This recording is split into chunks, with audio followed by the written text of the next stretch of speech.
पाकिस्तान कंगाली, महंगाई, बर्बादी और भारी कर्ज के जाल में पूरी तरह फंस चुका है।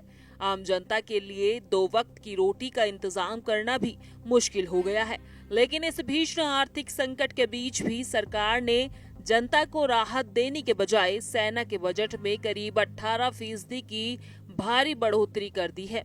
इस फैसले से साफ है कि सरकार के लिए देश के नागरिक नहीं बल्कि सेना के जनरल प्राथमिकता है। 2 साल में 3 लाख गधों की बढ़ोतरी।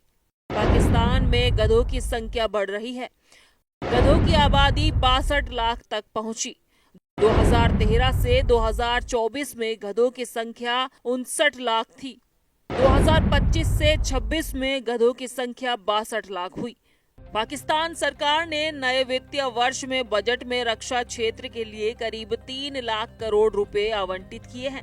उद्योग धंधे बंद हो रहे हैं और विदेश निवेश लगातार घट रहा है। ऐसे में सेना पर अरबों रुपए लुटाने के फैसले से पूरी दुनिया को हैरान कर दिया है। विशेषज्ञ मान रहे हैं कि ये नीति देश की डूबती अर्थव्यवस्था को और गहरे संकट में धकेल देगी। पीओके में विरोध प्रदर्शन लगातार जारी। बलूचिस्तान में सरकार विरोधी आवाज तेज। महंगाई से जनता का गुस्सा बढ़ा। मुल्क की बदहाली का अंदाजा इस बात से लगाया जा सकता है कि सरकारी आर्थिक सर्वेक्षण में गधों की बढ़ती आबादी को एक बड़ी उपलब्धि की तरह दिखाया गया है।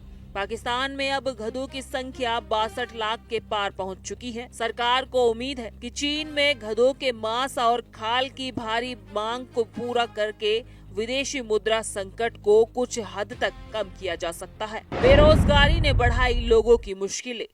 बजट पर उठ रहे गंभीर सवाल। सरकार पर बढ़ता राजनीतिक दबाव लगातार। गधों के निर्यात से अर्थव्यवस्था सुधारने की इस सोच पर अब सोशल मीडिया से लेकर सड़कों तक चर्चा तेज है। इधर बुनियादी सुविधाओं की कमी के कारण पीओके और बलूचिस्तान में सरकार विरोधी बगावत पहले से ही धधक रही है। अब देश की राजधानी इस्लामाबाद में भी टैक्स और बढ़ती महंगाई को लेकर आम नागरिकों का गुस्सा फूट पड़ा है। कर्ज के बोझ तले दबा देश। कमजोर पड़ती जा रही अर्थव्यवस्था लगातार। निवेशकों का भरोसा लगातार घट रहा। देश का आम नागरिक भारी भरकम बिजली बिल, गैस की किल्लत और बेरोजगारी से सत्र है। जनता लगातार सवाल उठा रही है कि जब देश चलाने के लिए IMF से कर्ज मांगना पड़ रहा है तब रक्षा बजट को बढ़ाने की क्या जरूरत थी। पाकिस्तान के सामने इस समय सबसे बड़ी चुनौती अपनी अर्थव्यवस्था को संभालना है, न कि सीमा पर बेवजह का तनाव बढ़ाना। बढ़ता रक्षा खर्च बना बड़ा सवाल।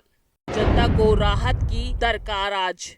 IMF के बाद गधों पर भरोसा। पाकिस्तान की सियासत और इकोनॉमी दोनों इस समय बेहद नाजुक मोड़ पर है। कर्ज के बोझ तले दबे इस मुल्क में रक्षा बजट को बढ़ाना और गधों के भरोसे विदेशी मुद्रा की उम्मीद करना सरकार की लाचारी को दर्शाता है।